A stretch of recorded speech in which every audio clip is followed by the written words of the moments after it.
Good evening, everyone, and welcome to the Brian Crombie Radio Hour on Saga 960. We're going to talk a little bit about oil and gas tonight, petroleum and Alberta and politics and lots of issues like that with Lisa Baiton, who is the president and CEO of the Canadian Association of Petroleum Producers, CAP, CAPP for short.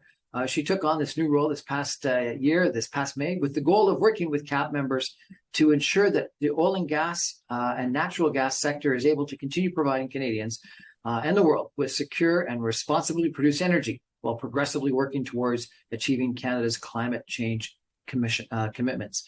Lisa is an experienced global investment executive. Most recently, she was a member of the global leadership team at the Canadian Pension Plan Investment Board, one of the 10 largest retirement funds in the whole world. She's an expert in geopolitical, regulatory risks, and market access. She led public affairs and government relations activities in previous positions and was a policymaker in 3 Canadian governments. She holds an MBA from Northwestern University and York University, as well as the Institute of Corporate Directors and a certificate from the University of Toronto. Today, we're going to be chatting about the path forward for Canadians' oil and gas and natural gas industry, with a focus on how the Canadian Association of Petroleum Producers members can contribute to and help solve some of the biggest challenges facing the world today, namely climate change and energy security.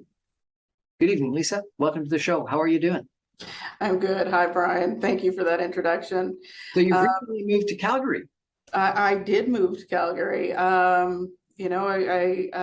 I'm a Western Canadian gal by birth, born and raised in Swift Current.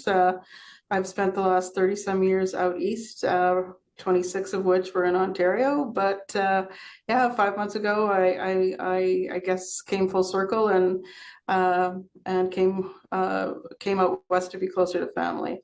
Tell me about the switch from a professional standpoint, if you could, from Canadian Pension Plan and international investments to oil and gas, oil and natural gas. Well, there's a lot of parallels there. Maybe first I can just step back and talk a little bit about, the fact that I am a Swift Current, Saskatchewan gal. My parents owned and operated a small oil field servicing company. And the only reason, I raise that is that I come to this role in a very personal way, in understanding what the oil and gas industry means to communities, to workers, to families. And I guess my move back west after 30 years out east also feels a bit like I'm coming full circle. But in terms of the professional side, as you mentioned in my intro, I spent over a decade on the global leadership team of CPP Investments, Canada's largest pension fund and one of the top 10 retirement funds in the world.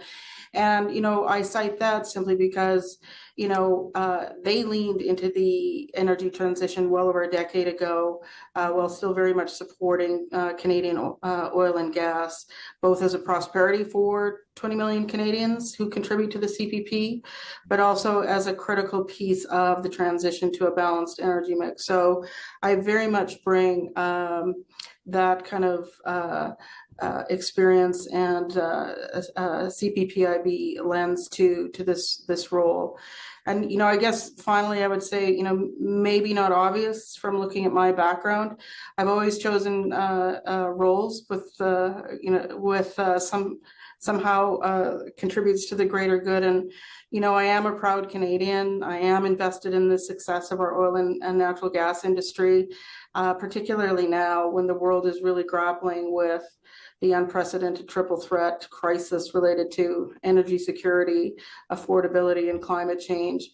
The biggest challenge of this crisis is that we're going to have to try to tackle all 3 concurrently. And the path to the future for oil and gas industry in our country is a big part of that solution on all 3 of those dimensions. We're going to get into this in a far greater detail, but do you think we actually are tackling all 3? Some people think that the federal government is only really focused on climate change. Other people think that we've done a real disservice by not thinking about, energy security, particularly in Europe, relative to, potentially oil terrorism or energy terrorism being launched by Russia and Putin. inflation is up like crazy, such that for a lot of people, they may not care about what's going on with climate change and Ukraine and Russia today. What they care about is how much they're paying for gas at the pumps. So how do you possibly manage these three different things at the same time? And are we doing a good job doing it? I would say that yes, I would agree with you that there's a lot of different perspectives on this issue and a lot of emotion around it. But I'm an optimist, and let me state at the outset that I don't believe that in that the in attempting to tackle any one of these challenges, we have to make an either or choice. I firmly believe that we can address all of these issues concurrently, including meeting Canada's climate change commitments. And again, I would just say that Canadian producers are uniquely positioned, both as secure suppliers of sustainable energy and as global leaders in GHG emission reduction and technology. I think that's something that doesn't get stated often enough, and I don't think a lot of people believe it, frankly. So I've spent a bit of time, I mentioned just before we started the show, in Fort McMurray recently. Made some investments from a business standpoint in Fort McMurray, and I interviewed a few different people in economic development with major oil companies and commentators, analysts in the sector. Tried to reach you at the time, but we didn't connect then, though I'm glad we've connected now. I was really surprised. I guess I thought, the typical, Laurentian, Ontarian Easterner, I was going out expecting that they'd all be climate change deniers. And they weren't. Mostly, they all thought that climate change was real, that they had to do big steps to reduce greenhouse gases, address climate change.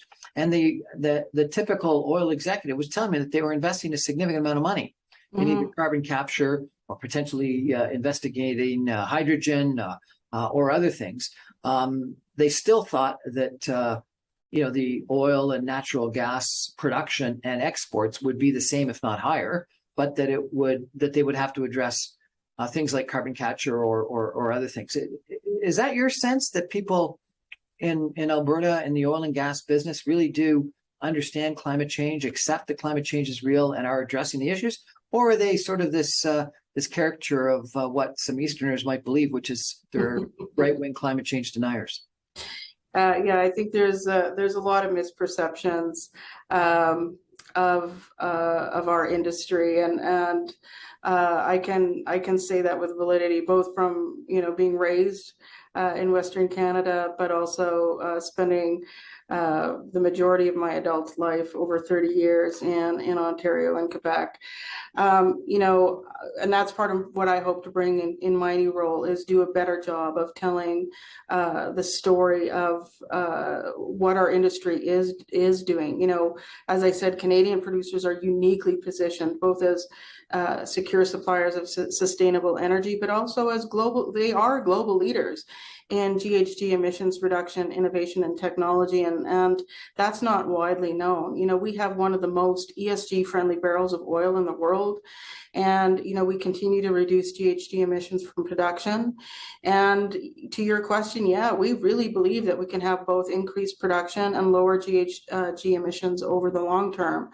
And what's not widely known is our industry is a significant investor in clean technology, and we're the largest spender on environmental protection, precisely because we do understand the scale of the challenge. And Canada is really at this moment. We own all of this global thought leadership on game-changing GHG reducing technologies and investment, including carbon capture, utilization and storage, solvent processes, waste heat recovery, and electrification.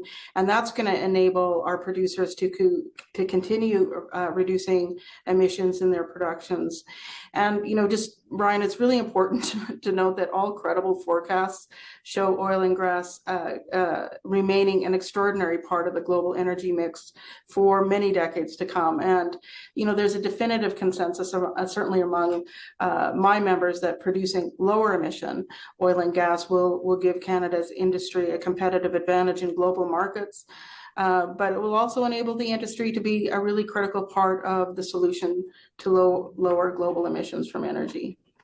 And This isn't just words. You actually believe it. No, I actually believe it. I mean, and you're seeing it in real time. There's the Pathways organization, but those members are members both on the oil of cap, on the conventional side, and we have globally best in class innovation and technology housed here in Canada, and we have the opportunity to really own that into the next era. I would just add, though, that we have to keep our head above the parapet on that, and we have to really stay highly attuned to ensuring Canada is competitive on that. If we look at the U.S.,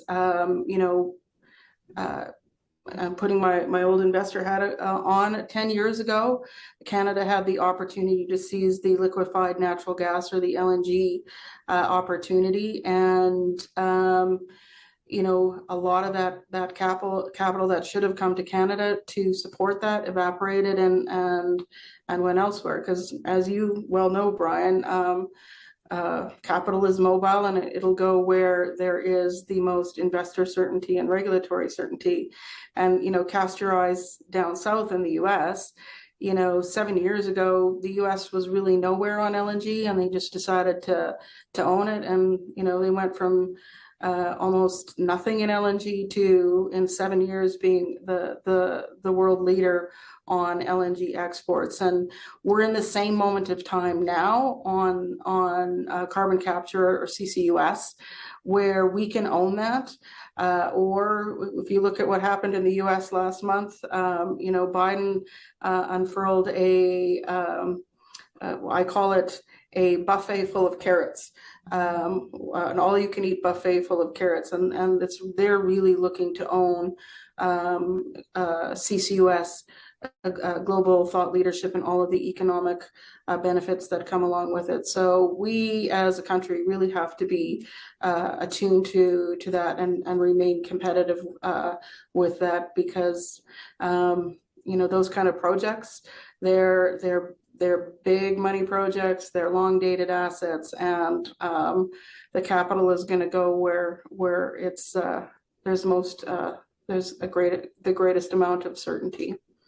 This comment that you made about liquefied natural gas, LNG, and that the Americans got that opportunity and we didn't, is really interesting. Maybe we can spend some more time later on in the conversation talking about that. I interviewed a person from the McDonald-Laurier Institute that said that what we're doing is we're shipping our natural gas to the United States at Canadian American prices, and they're converting it to liquefied natural gas and shipping it to Europe at 5 times the same price. And so the Americans are pocketing that 5 times increase on our natural gas because they invested in the LNG facilities, as you mentioned, and we didn't. And that sounds to me like it's a huge mistake, and we've got to make sure that we don't make that again. We're going to take a break for some messages and come back with Lisa Baiton, the CEO of the Canadian Oil and Natural Gas Producer and Organization of Canada, in just 2 minutes. Stay with us, everybody.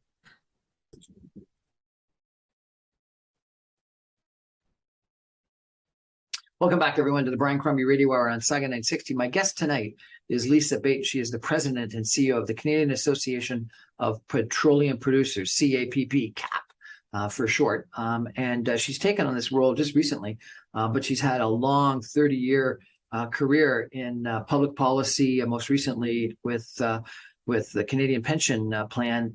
And she's been traveling the world looking at investments for CPP. And prior to that, she's been in government affairs, public relations, consulting areas, and she knows a little bit about politics as well. So she's incredibly knowledgeable in a bunch of the different issues that are going on in Canada today relative to oil and natural gas. And we're going to talk about all of them. We've talked a little bit about some of the challenges. We're going to come back and talk about liquefied natural gas and carbon capture and what the oil and gas business in Alberta is doing. But maybe you could just take a step back, Lisa, if you could, and just tell us a little bit about the Canadian Association of Petroleum Producers, CAP, and who they are, and what they're trying to do.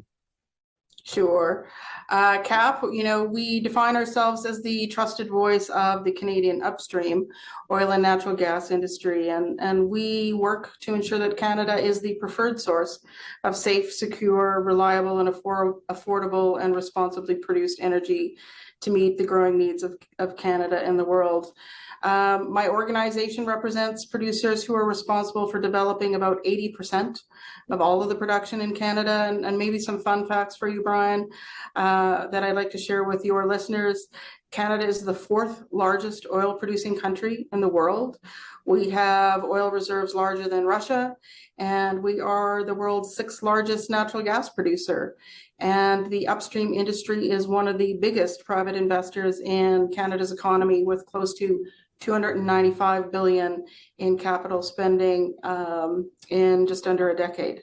We're as big as Russia in oil reserves. Seriously, really? Yeah, we're fourth largest behind the US, Saudi Arabia, and Russia. I was told when I was up at Fort McMurray that they're producing as much oil in Fort McMurray as Saudi Arabia. So I guess that's not completely true. But my gosh, that's a lot of oil that we produce. Indeed. Tell me a little bit about this energy crisis in Europe, if you could. And you think about what Putin is trying to do, which some people have called, energy terrorism. How could we possibly help them? Well, energy security, is a foundational pillar of all the things that we've come to take for granted, whether that is our national or continental security, our economic security, or our food security, or whether it's part of what US Treasury Secretary Janet Yellen would say, friendshoring, and being in a position to help our allies and trading partners in their time of need. What's friendshoring? It's exactly that, helping our allies and trading partners. So in the case of energy security, making sure that our allies in Europe have access to supply and can reduce their dependency on sources of energy that are less friendly. I love that term, friendshoring. No, it's not mine, it's Janet Yellen's. Fantastic. So what happened, do you think, with this Russian invasion of the Ukraine, and how is it going to impact what's going on in Germany, et cetera, in Central Europe this winter? Well, I think it's important to look at the Russian invasion of Ukraine, but even before that, we were reaching a crisis in energy security and supply. Years of underinvestment in the oil and gas industry meant that as the world emerged from COVID and economies rapidly came back to life, our supply of oil and gas could not keep up with rising demand. And, with a relatively small population, but with the third largest oil reserves on the planet, along with some of the most prolific and economic gas fields in the world, Canada does have a lot of potential to take market share away from Russia and become the preferred global supplier of responsibly produced energy for decades to come. And I think it's important to note that as that capital leaves the energy market in Russia and potentially other authoritarian regimes, Canada can really proudly offer a safe landing for that investment now. I think the key, though, is if we can get more Canadian resources to market and capture more of that global market share from countries like Russia or Saudi Arabia or Iraq, this next era could position Canada as a global energy leader, providing lower emission energy around the world for decades. But that does seem to be the problem, isn't it? Getting it to market. How do we get it to market? That seems to be where we're challenged, right? Well, certainly in Canada, transportation infrastructure is an issue, but even with that, even if we can put our product through the US, any ability for us to get supply into the market is a help on energy security broadly. I do think we're going to have to talk about this a little bit more. It's that, we seem to have a challenge building pipelines. We seem to have a challenge building LNG facilities. We seem to have a challenge doing almost anything that really can get us to our oil and gas to the coasts and then shipped internationally. And whether that's lack of political will or a lack of a business case, I don't think that's the case. I think the business case is there. I think it's regulatory. Regulatory delay and roadblocks that are put in the place. But let me ask you, all of us have seen gas prices go up. If we've had to do a whole bunch around the world, let's start at home. What are we going to do at home to keep energy prices reasonable? Well, definitely the price at the pump, the cost of heating our homes, as well as the rising price of groceries, they're all impacted by the price of oil and gas, which, has risen due to the global shortage of supply, made worse by Russia's invasion of Ukraine, and now compounded by recent actions by OPEC. To your question, Brian, the path to lower consumer costs is going to be enabling growth in supply, as well as enabling export infrastructure from democratic nations like Canada to match growing demand globally. Pardon me. It's worth noting that as a producing and exporting nation, every barrel of oil and every molecule of natural gas produced here benefits Canadians across the country. So it's also important to remember the need to preserve the huge contribution our industry makes to Canada's GDP, whether that's revenues it provides for governments and to Canadians, and to ensure that Canada continues to be competitive for global capital, as I mentioned earlier.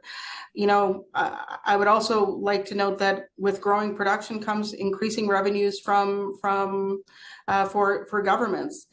Canada has world-class oil and gas royalty frameworks that act as a windfall mechanism to governments at all levels. So there's always a floor, but as prices rise, the royalty frameworks are structured that governments and in turn Canadians get the benefit from that. So, a recent report by RBC Capital Markets estimated that combined provincial and federal government taxes and royalties from the upstream oil and natural gas industry could reach $48 billion this year alone, and could be up to $64 billion next year. So, it's really important to remember the economic benefits generated by having a thriving oil and gas industry, and that it can be a major driver of prosperity for Canadians, which can in turn offset some of the impacts of inflation. And by providing Canadians with a strong economic foundation to build from for decades to come, it in turn can give revenues to government and industry to invest in GHG emission reducing technologies to tackle climate change. So there's a lot of connective tissue between all of these things. Okay, but come on, Lisa, what you're talking about is increasing production. And doesn't oil and gas production increase climate change? And clearly keeping our houses heated and our cars moving and hopefully helping out Germany and Eastern Europe is one of those, three of those things that we should be doing. But the issue of our generation is climate change, is it not? And we've got to bring down greenhouse gases. Sorry, go ahead. How can we do everything that you're talking about and still be mindful of our climate change targets and this existential crisis that our generation is facing, our world is facing? Well, as I said before, I don't think these are either or choices. They will require us to partner together and tackle them all concurrently, because they're all equally important. And as I said, Canadian producers are uniquely positioned both as secure suppliers of sustainable energy, as well as GHG leaders in emissions reducing innovation and technology. So I think we can tackle these challenges concurrently. I hope you're right, because I think we need to. I do think that potentially there are some people within politics that are very focused on climate change and maybe almost at the exclusion of economic growth, of economic security, of energy security, of some of the other issues that we've got in our society. And I think it was, and you probably have to stay less political today than you were in the past. But I think that one of the most bothersome comments made was, personally, for me, was when the Chancellor of Germany came to Canada, talked about getting more liquefied natural gas shipped from Canada to Germany, and the Prime Minister said there wasn't a business case. And very quickly, a lot of oil executives came out and said there was a business case. The challenge was the regulatory impediments to getting that liquefied natural gas. And I think that if we, right away, and it would have, even if we right away had taken some action, it probably would have taken 4 or 5 years to build the infrastructure needed to ship our natural gas to the coast and to build those LNG facilities. But as you pointed out, if we had done it a couple of years ago, we'd be doing it today. And I think that this war is going to continue for a while. I fear that the need for LNG from North America to Central and Western Europe is going to continue for a while. And I think we should be changing our attitudes toward shipping natural gas and pipelines to the coasts and building LNG facilities and then shipping it across the oceans should change right away. And I think that's the right thing for our industry, as you point out, for our government revenues and for the economic and energy security of our friend-shoring neighbors.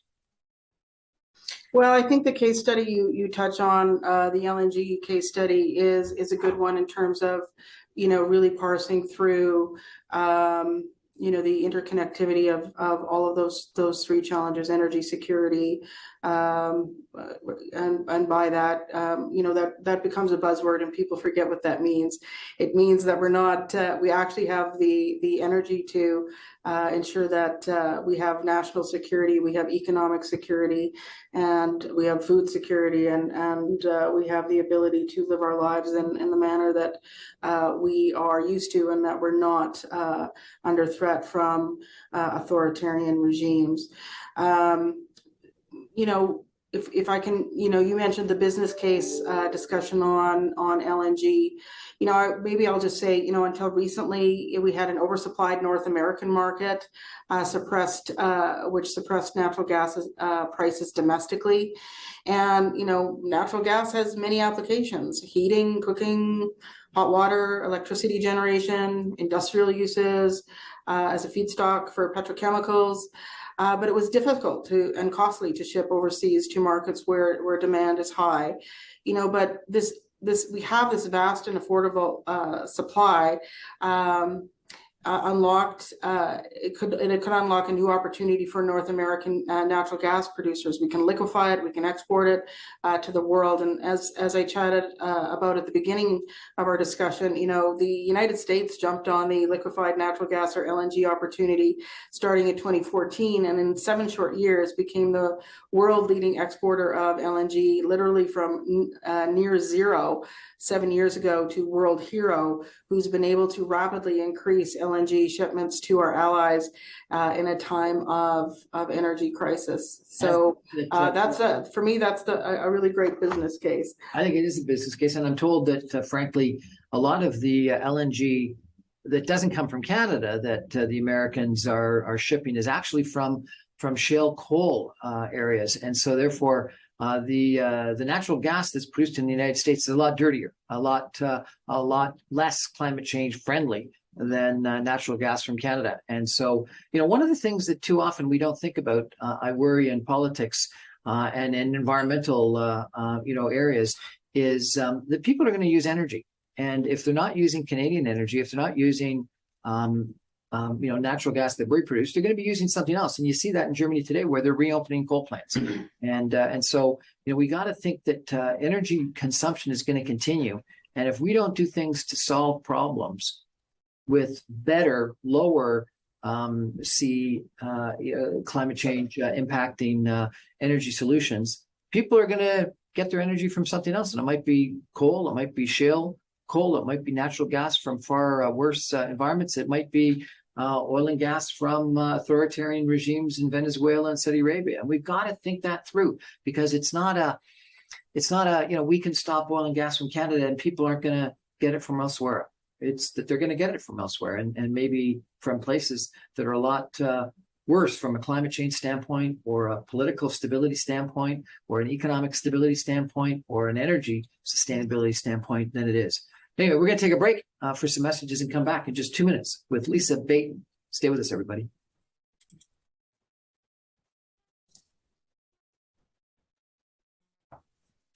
Welcome back, everybody, to the Brian Crombie Radio Hour on Saga 960. My guest tonight is Lisa Baiton. She is the newly installed President and CEO of the Canadian Association of Petroleum Producers. She's newly arrived in Calgary, Alberta.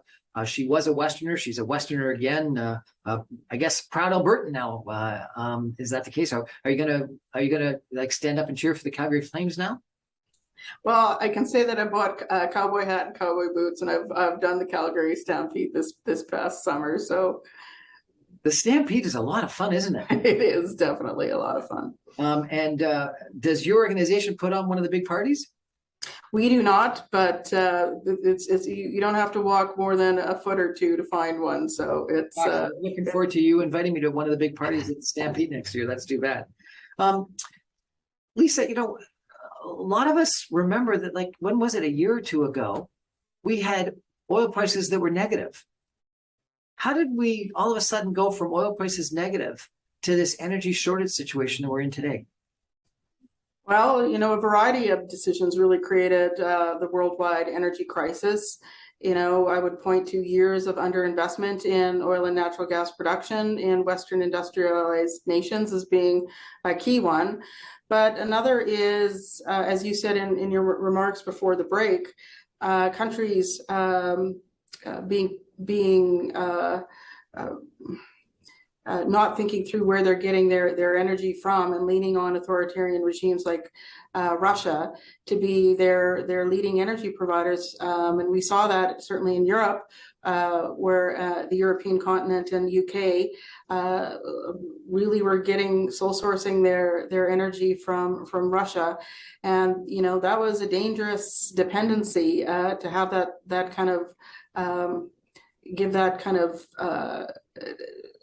power over to one nation, because again, energy is everything. It defines your national security, it defines your economic security, and so on. So I would say those are the key things that kind of led to the current energy crisis. It's interesting. Our deputy prime minister made a recent speech in Ottawa, in Washington, that you're probably even more knowledgeable about than I am. But it's almost like she was saying, in the past 20 years since the fall of, 30 years since the fall of the Berlin Wall, we've done everything to try to integrate our economies, and thought that was a way of ensuring peace and stability in the world.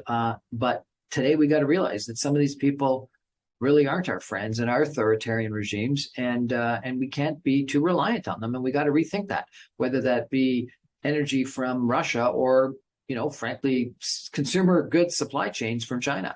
And it really is a changed attitude and a very almost more pragmatic attitude that we have to take today than this sort of idealistic Pollyanna attitude that I remember at one point in time I was taking a course in business school, and they talked about it being McDonald's economics or McDonald's politics. Right. That was it. That if there was two countries that both had McDonald's restaurants, they wouldn't attack each other. Well, guess what? That theory is now blown out of the water.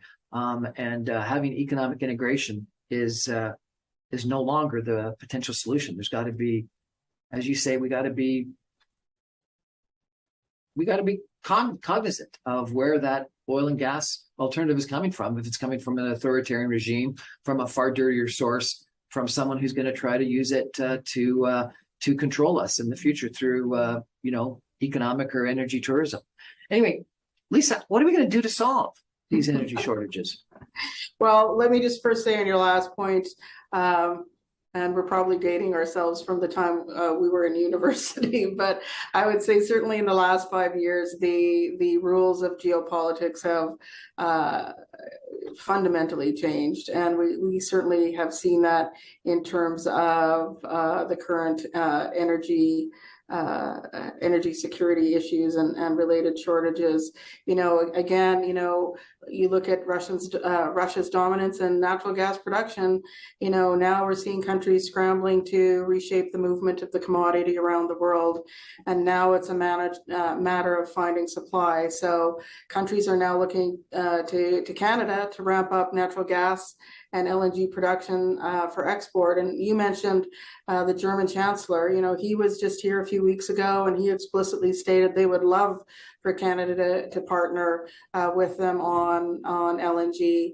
And as a supplier, Canada is stable, we're democratic, we have high standards for environment, social and governance, or ESG performance.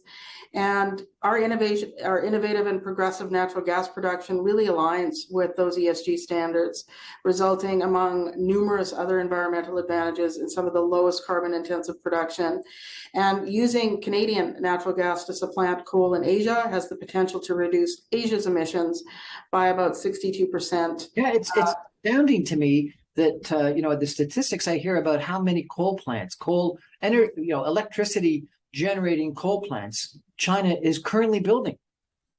Yeah, I think one of the things that we should, when we it's really important to tackle climate change, but emissions aren't defined within our own boundaries, within our own borders. And, for example, using Canadian natural gas or LNG to displace dirtier forms of energy in other countries like coal in Asia, that is a significant opportunity to reduce the GHG footprint globally. And I think we need to take a more holistic approach to how we calculate GHG emissions, as opposed to just what's within our borders, country by country. I agree. I think we need to take that holistic approach. I agree with you completely. Lisa, let me really ask the hard question politically. And again, I know in your current position you may not be able to answer the political side of this, but I would have thought this is a major issue right now. Canada has the potential solution. And I would have thought that Alberta and the federal government would have been able to come together to solve this problem, because this is a huge opportunity for Canada to solve something for the Canadian oil and gas industry. It would have been great from an economic standpoint for our Indigenous communities, for the communities that are going to have the economic benefit of construction.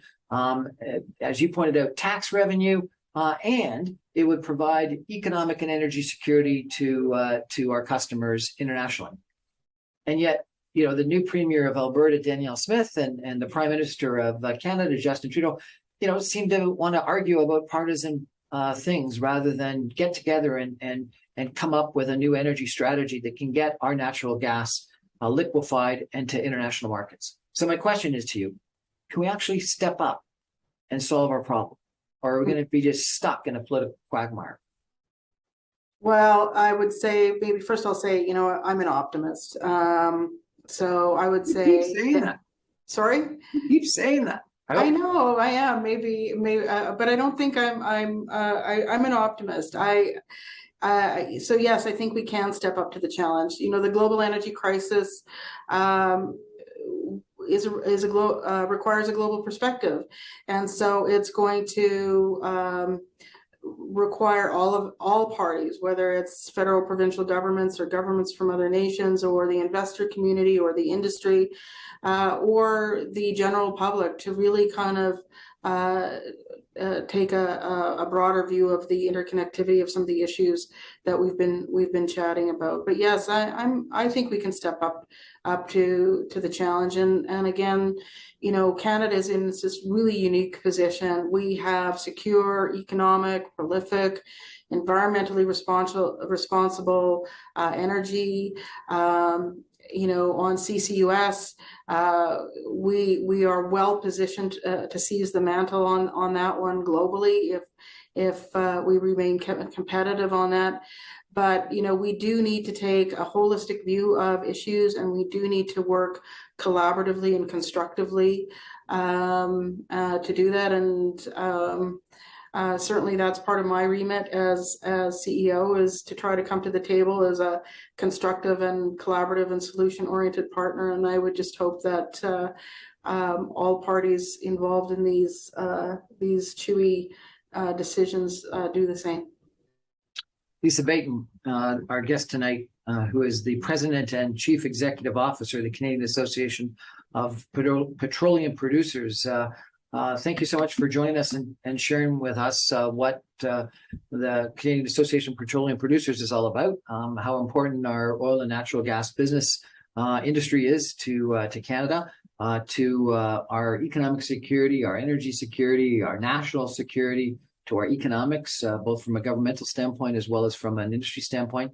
I don't think it's something that everyone realizes as much as they should, and it's as impactful, if not more impactful, from an economic standpoint as the auto business is in southwestern Ontario. And I think a lot of people think that the auto business is a hugely significant job creator and economic driver when they live in Oshawa or Oakville or Toronto or whatnot, and they see all those cars being built.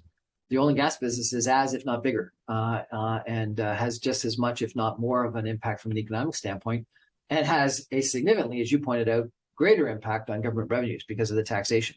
And so it's something that we've got to be mindful of. I got to ask you one last question. And Okay.